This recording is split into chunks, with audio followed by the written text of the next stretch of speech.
Via, simula ngayon ay tatawagin mo na ang ninong mo na Papa Gabriel at kami na ang magiging pamilya mo, iha. Wika ni Ninang Tessa. Leo, alika. Nandito ng Mama Tessa mo galing sa probinsya at kasama niya na si Via. Simula ngayon magiging kapatid mo si Via, okay? Ani naman ni Ninong Gabriel na asawa ni Ninang Tessa. Hindi ko naman kapatid si Via. Inaanak siya ni Mama at anak siya ni Tita Val. Hindi pwedeng sasabihin ng kapatid ko si Via dahil hindi ko matatanggap yun. Leo, ano bang problema mo? Napalakas ang boses ni Ninong Gabriel. Dito na sa atin titira si Via simula ngayon. Patay na ang Tita Valentina mo. Kaya aampunin namin si Via at magiging kapatid mo siya. Hindi ko matatanggap na magiging kapatid ko ang babaeng yan. Wala akong kapatid. Dahil nag-iisang anak niyo lamang ako, ma. Pa, wala akong kapatid. Mariing wika ni Leo at pagkatapos sinamaan ako ng tingin. Leo, bakit ka naman ganyan? Matagal mo nang kilalang ate Via mo. Hindi makapaniwalang bulalas ni Ninang Tessa. Whatever. Hindi ko siya ate at hindi ko yun kapatid. Hindi kami pwedeng maging magkapatid. Ayoko ng kapatid. Paliwanag? Sigaw ni Leo sabay tungo sa kwarto niya na masama ang loob sa mga magulang niya. Magandang araw po sa ating lahat, lalo na sa ating mga tagapakinig. Welcome po sa Mi Amore Confession. Sa araw na to ay isang kwento na naman ang ibinahagi ng ating letter sender ni itago na lamang po natin sa pangalang Via. At ito ang kanyang kwento. Magandang araw po sa inyong lahat. Ako po si Via. 32 years old na sa ngayon. Isa na akong teacher sa isang public school dito sa Mindanao. May buong masayang pamilya kasama ang asawa at 2 anak ko. Pero bago kami naging masayang asawa ko, ay dumaan muna kami sa isang matinding alitan sa aming pamilya bago kami tuluyang lumaya. Paano mo nga ba masasabing ang pag-ibig ay pinagbabawal, lalo na kung siya ang sinisigaw ng iyong puso't damdamin? Sino bang pwedeng pumigil sa isang pag-ibig na tunay at wagas? Kung ang pag-ibig na to ay sadyang itinakda ng langit, sino ka bang tao lamang pumigil dito para lamang palabasin mong nagmula kayo sa isang prim and proper family? Ang kwento ng buhay ko ay nagsimula noong nasa 3 taon na ako sa kolehiyo. Ulila na ako. Unang namatay ang ama kong isang sundalo nung bata pa ako. Kaya mag-isa akong tinaguyod ni Mama Val sa buhay. Hanggang sa isang araw, bigla ni lamang siyang nagkasakit at noong nasa 3rd year college na ako, ay tuluyan na ngang pumanaw si Mama sa sakit na cancer. Iniwan akong mag-isa, pero bago siya tumalikod sa mundo, ay pinakausapan niya si Ninang Tessa na ampunin ako. Si Ninang Tessa ay matalik na kaibigan ni Mama, pero nahihiya ako sa kanya at sa asawa niya. Mayayaman kasi sila. Pero bago mamatay si Mama, ay iniwan niya talaga ako kay Ninang Tessa para daw masigurado niya nga may maayos akong kinabukasan. Ayaw ko sanang sumama kay Ninang Tessa dahil nahihiya ako sa kanila. Pero nangako din ako kay Mama bago siya pumanaw na sasama ako kay Ninang Tessa. Ayaw ko kasi ang masamang ugali ng kanyang anak. Lagi ko siyang nakikita na kasama ng mga pasaway ng mga estudyante sa campus namin at sakit sa ulo ng aming mga guro. Palibhasa kasi ay mayaman at hindi nag-aalala para sa mga kinabukasan nila. Isa to sa mga dahilan kung bakit ayaw ko kay Leo. Pero wala naman akong nagawa kundi ang sumama sa bagong pamilya na umampun sa akin kay Mama Tessa. Ayoko rin namang tumira sa bahay naming mag-isa. Bawat sulok ng bahay na yon ay alaala ng sakit na nadarama ni Mama. At masakit ang mga alaalang yon na nais kong iwasan. Kaya sa halip ng umayaw ay sumama na ako kay Mama Tessa. Mabait naman siya at matagal ko nang kilala. Hindi naman kagaya si Mama Tessa sa ibang mayaman na matapobre at minamaliit ang mga kagaya naming mahihirap lamang. Mabait naman si Papa Gabriel, kaya okay lang talaga sa bahay nila. Kasundo ko lahat, lalong-lalo na ang 2 katulong nilang babae. Tumutulong ako sa mga gawaing bahay para hindi naman ako maboard masyado. Wala naman sanang problema, maliban lang sa pasaway na si Leo. Leo, gusto mo ng gatas? Tanong ko sa kanya isang umaga habang nag-aalmusal ako para pumasok na nga sa school. Ayoko ng gatas, Via. Kisang gusto ko mula sa'yo. Wika ni Leo sa akin na walang preno. Pinamulahan ako ng pisngi sa kalokohan niyang yun. Mas bata sa akin si Leo ng 2 taon pero hindi naman halata dahil mas patanggad siya kaysa sa akin. Tinutudyo pa ako lalo ni Leo dahil lumapit siya sa akin at konti na lang didikit ng mukha niya sa mukha ko. Kinilabutan talaga ako sa ginagawa ni Leo sa akin kaya mabilis akong lumayo sa kanya. Siraulo ka ba ha? Singhal ko sa kanya. Isang malutong na pagtawa na lang ang narinig ko mula sa kanya at iniwan akong kinakabahan at nakatulala. Inis na inis ako noon kay Leo. Pero isinawalang bahala ko na lamang. Ayokong makipag-away sa kanya. Nakakaya sa mga taong nagmabuting loob sa akin. Kaya pilit ko na lamang itinaboy sa isipan ko ang kalokohang yun ni Leo at nagmamadali ng magbihis para pumuntang school. Hindi pa nawawalang kaba ko nang pagbaba ko ng sala ay naroon sila yung nakangiting demonyo na nakatitig sa akin. Mas lalo pa akong kinabahan nang sinabi sa akin ni Mama Tessa na sasabay ako kay Leo papuntang school para daw magkalapit kaming 2 ni Leo.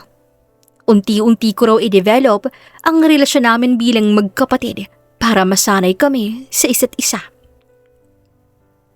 Ma, okay lang naman po ako. Isasakay na lang po ako ng jeep papuntang school. Ayoko pong masira pang araw ni Leo dahil sa akin eh. Pagrarason ko, pero ang totoo ay hindi talaga ako komportable na kasama si Leo sa loob ng kanyang sasakyan. Sumabay ka na kay Leo. Kinausap po na yan at pumayag naman siya kaya okay lang. Leo, umayos ka! Asik ni Mama Tessa kay Leo na tinawanan lamang ito at nauna nang lumabas ng bahay. Kinakabahan talaga ako dahil sa nangyari kaninang umaga sa aming 2 ni Leo. Parang ayoko yatang mapag-isa na kasamang damuhong yon sa loob ng kanyang sasakyan. Gwapo naman si Leo at hindi siya pangit. Maraming ang babaeng naghahabol sa kanya sa school. Ang kaso, masyado siyang pasaway. Minsan ngay hindi siya pumapasok sa paaralan. Hindi ko alam kung alam ni Mama Tessa ang tungkol doon o hindi. Busy kasi silang 2 ni Papa Gabriel sa kanilang negosyo. Takot ka ba sa akin, Ate Via? Namumutla ka eh. Nakangiting wika ni Leo habang nasa daan na kami. Hindi naman. Bakit naman ako matatakot sa iyo? Hindi ka naman vampirang nangangagat. Sarkastikong wika ko pa, sabay irap kay Leo. Natawa ito ng malakas sa sinabi kong yun. Inis na inis talaga ako sa lalaking to. Tama, Via. Hindi ako vampirang nangangagat. Isa lang naman akong gwapong lalaki ng hahalik. Gusto mo ng kiss? Suntok gusto mo? Baka gusto mong bumaba ng kotse mo ng bungal. Ganto lagi si Leo sa akin. Mapang-asar. Minsan nga'y naiiyak na ako sa kalokohan niya. Pero napapansin ko nga, hindi na siya tumatakas sa school ngayon. Lagi na siyang pumapasok. Ang masaklap dahil lagi ko siyang kasama sa umaga at pati na rin pag-uwi dahil hinihintay niya naman ako tuwing uwian na. Sa mga sumunod na araw ay medyo nagkasundo na kami ni Leo. Pero hindi ko inaasahang isang araw ay kakausapin ako ni Mama Tessa ng tungkol sa aming 2 ni Leo. Via, napapansin kong naging malapit na kayong ni Leo sa isa't isa. Panimula ni Mama Tessa na seryoso ang mukha. Apo ma, medyo okay naman na kami ni Leo sa ngayon. Via, makinig ka sa akin ha. Inampun kita dahil nangako ako kay Val na aalagaan ka kapag wala na siya. Matalik kong kaibigan ng ina mo, pero hindi ibig sabihin nun na papayagan kitang pumasok sa buhay ng anak kong si Leo. Ano pong ibig niyong sabihin, ma? Gusto kong maging malinaw tayo na pinaaral kita para magtapos ka sa pag-aaral at maging maayos ang buhay mo kahit wala na si Val. Pero napapansin kong naging malapit na kay ni Leo sa isa't isa. Gusto kong maging aware ka na hanggang magkapatid lang kayong dalawa ni Leo. Hindi ako papayag na lalagpas pa kayo doon. Naiintindihan mo ba, Via? Klarong-klaro at naiintindihan ko naman ang ibig sabihin ni Mama Tessa sa akin. Ayaw niyang magkaroon kami ng relasyon ni Leo na involve ang aming mga damdamin. Hindi ko naman kahit kailan naisip ang bagay na yun. Inampun ka namin ng Papa Gabriel mo at tinuring ka naming anak dahil sa pangako ko sa mama mo. Pero hindi kita matatanggap kapag magkakaroon ka ng relasyon ni Leo, Via. Si Leo yung magmamana ng mga negosyo namin. Naiintindihan ko po at huwag po kayong mag-alala. Hindi ko gusto ang anak mo, Ninang. Hindi ko na pinatapos pa si Ninang Tessa sa sasabihin niya sa akin. Alam ko na kasing kasunod nun na ayaw niya sa akin dahil mahirap lang ako at hindi nila ako kagaya na mayaman. Masakit ang mga binitawang salita sa akin ni Mama Tessa, pero naipangako ko sa sarili kong simula ngayon, iiwasan ko na si Leo at hindi ko na rin siya tatawaging Mama Tessa. Hindi ko naman sinabi sa kanyang ampunin niya ako matapos ako maulila. Kaya ko naman ng sarili ko. Kaya kong mabuhay ng mag-isa kong tutuusin. Pero nangako din ako kay Mama na sasama ako kay Nanang Tessa kapag mawala na siya sa mundo. Natatapusin ko ang pag-aaral ko. Binaliwala ko na lamang mga sinabi sa akin ni Ninang Tessa, pero iniiwasan ko na si Leo. Simula ng araw na yon, hindi ako sumabay sa kanya sa sasakyan at maagang-maaga pa akong umalis ng bahay para hindi siya magtaka. Lumipas pang ilang araw, pagdating ko sa bahay, maaga pa lang, kakain na ako ng hapunan at papasok sa kwarto ko. Magkukunwari akong tulog na pagdating nila Ninang at Ninong para hindi ko na sila makausap pa. Pero isang araw ng Sabado, walang pasok. Hindi ko na naiwasan pa si Leo. Gulat na gulat ako nang biglatang pumasok sa kwarto ko habang nag-aaral ako. Nagulat ako dahil mukha siyang nakainom na lumapit sa akin. Via, iniiwasan mo ba ako? Tanong niya sa akin. Hindi ako nakasagot agad. Totoo kasing iniiwasan ko talaga siya dahil itatanggi ko man, pero alam ko sa sarili kong nahuhulog na ang loob ko kay Leo. Kahit nasa second year college pa lang siya. Kahit na may 2 taon ng tanda ako sa kanya, pero hindi ko napigilan ang pag-usbong ng damdamin ko para sa anak ni Ninang Tessa.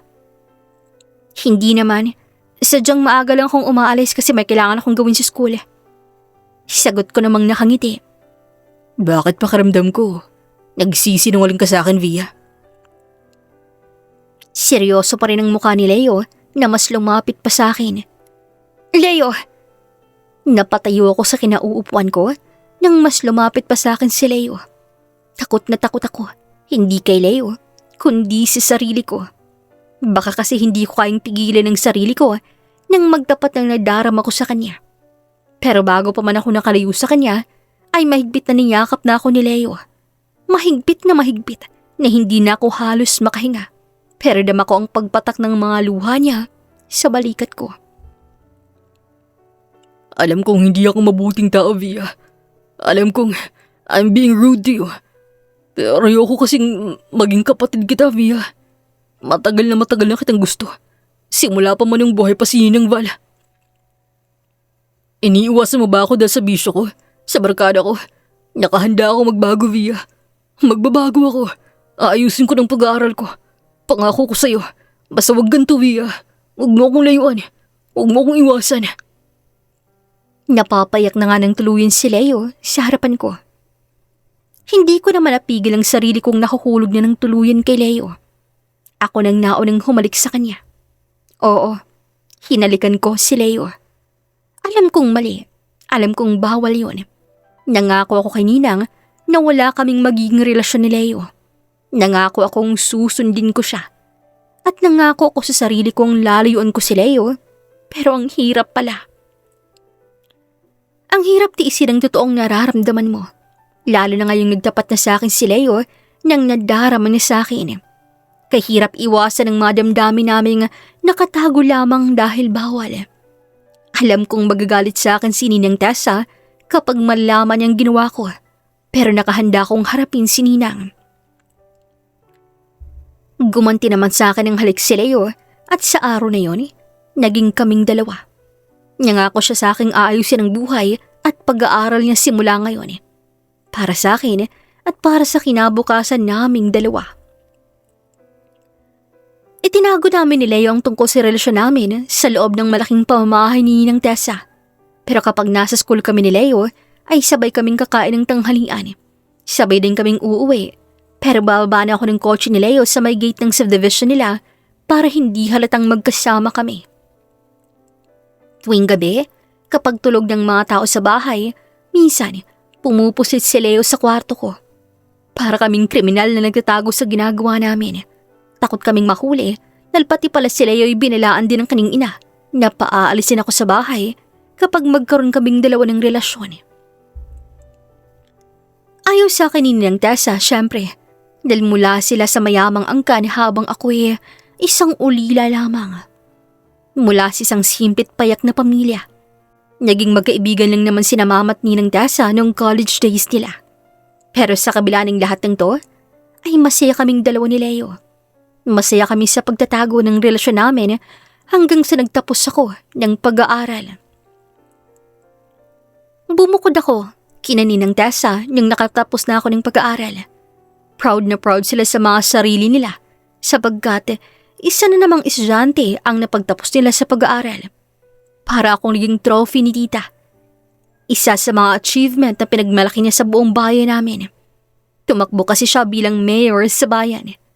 Pinagmamayabang niyang siya ang nagpaaral sa akin. Na tinuring niya akong anak simula nang mamatay ang mga magulang ko. Na para bang naging utang ko sa kanya ang lahat kung bakit ako nakapagtapos ng pag-aaral. Hindi ko na pinansin yun. Ang mahalaga ay nagtapos na ako at naging malayo mula sa kanila. Pero sinasabi nga nila, walang baho ang hindi aalingasaw at walang lihim ang hindi nabubunyag. Nang araw na manalo si Ninang bilang mayor sa bahay namin, ay natuklasan niya rin ang relasyon naming dalawa ni Leo. Galit na galit siyang pinuntahan ako sa tinitirahan ko at naabutan niya kami ni Leo doon. Wala kang utang na loob, Via. Nakalimutan mo yatang nangako ka sa akin na hindi kayo magkakaroon ng relasyon ni Leo. Dahil magkapatid na kayo simula nang inampun kita. Inampun mo lang naman si Via. Dahil alam mong matagal ko na siyang gusto. Inampun mo si Via. Dahil ayaw mong liligawan ko si Via. Para si Via na mismong lalayo sa akin. Sa utang na loob na pinapahid mo sa kanya, ma. Alam mong matagal ko nang gusto si Via. Sagot naman ni Leo sa kaning ina. Oo, ayoko si Via dahil mahirap lamang siya. Hindi siya nararapat sa pamilya natin. At wag na wag mo kung susuwain, Leo. Umuwi ka sa bahay at hiwalayan mo si Via. Napapayak na lamang ako ng mga oras na yun. Ang sakit na malitin ka dahil isa ka lamang mahirap na tao, ulila at ampon. Lahat na yata ng utang na loob ay binigay ni Ninang sa akin. Habang tinangay niya si Leo, pauwi ng bahay nila. Ang akala ko noon, magtatapos ang lahat sa amin ni Leo. Ilang araw ko na siyang hindi nakikita. Ilang araw ko na rin siyang hindi nakakausap kahit sa telepono lang. Ang sabi sa akin ni Auntie Susan, nakatulong nila, binawian niyang ng telepono si Leo at hindi na to pinapalabas ng bahay. Nasaktan ako ng sobra, pero kinagabihan ay naggulat na lamang ako nang biglang dumating si Leo sa tinitirahan ko. Niyaya niya akong umalis sa bahay na yon para magsama na kami. Titigan na lamang siya sa pag-aaral para magtrabaho at magtutulungan na lamang daw kami. Hindi tayo aalis, Leo, at hindi ka titigan sa pag-aaral mo. Pero hindi tayo tatantanin ni Mama. Pwes, lalabanin natin siya. Magsama na tayo dito sa tinitirahan ko. Magpakasal tayo at ako nang magpapaaral sa'yo. May trabaho naman ako, Leo eh. Kaya na kitang paaralin. Walang bawal sa pag-ibig. Hindi sukatan ng yaman at kalagayan ng isang tao sa usaping puso't nararamdaman. Hindi na umuwi pa si Leo sa bahay ng mga magulang niya kahit na ilang beses pang bumalik sina Ninang at Ninong sa bahay namin. Naging matapang kami ni Leo na hinarap silang dalawa. Nagpapatuloy siya sa pag-aaral niya at tuwing gabi, nagpa-part-time job siya sa isang 24 hours convenience store para makatulong sa mga gastusin ko. Magkahawak kamay naming hinarap ang mga pagsubok sa buhay namin ni Leo. Hindi naging madali ang lahat pero hindi rin naman naging imposible. Walang nagawa si Ninang na paghiwalayin kami ng anak niya kahit na naging mayor pa siya ng bayan namin. Hanggang sa araw na nagtapos si Leo ng kurso niyang pulis, ako ang naging escort niya sa graduation niya. Matigas ang loob ni Ninang Tessa pero si Ninong Gabriel ang hindi nakatiis. Bigla siyang dumating sa bahay namin ni Leo kinagabihan sa salo-salo na inahanda ko para sa pagtatapos ni Leo. Humingi ng tawad si Ninong Gabriel sa amin ng kanyang anak. Tinanggap niya kami. Sa paglipas pa ng taon, naging masaya kami ni Leo na nagpakasal sa simbahan. Si Ninong lamang ang dumalo. Wala si Ninang dahil hanggang ngayon hindi pa rin niya matanggap na sinaway namin siya ni Leo. Noong taong yon ay pumasa sa Napolcom si Leo. Sabay-sabay ang pagdating ng blessing sa buhay naming dalawa. Nabuntis din ako sa panganay naming anak. Sinasabi ng mga matatanda na ang anghel na darating sa isang pamilya ay isang regalo, pero sa aming dalawa ni Leo, si Baby Zack ang dahilan kung bakit nagkais kami ni Ninang Tessa. Hindi niya na kami natiis, lalo na nung isinilang ko ang batang lalaki. Pinagyayabang sa kanila lagi ni Papa Gabriel na napakagwapo ng kanyang apo, na manang-mana to kay Leo. Hindi nagtagal ay bumigay ang matigas na puso ni Ninang Tessa. Hindi pa ako nakalabas ng ospital ay naroon na siya para humingi ng tawad sa amin ni Leo at tinanggap na kami ng buong puso. Hindi naging madali ang lahat sa amin ni Leo. Hindi naging madaling itakwil ka ng sarili mong ina, pero sa huli, kami ang nagwagi ni Leo. Ang tunay na pag-ibig namin ang nanaig. Hanggang dito na lang po ang aking kwento. Naway mapupulutan to ng aral sa bawat pamilya na sa pag-ibig, walang mayaman at walang mahirap. Maraming salamat po sa inyong pakikinig.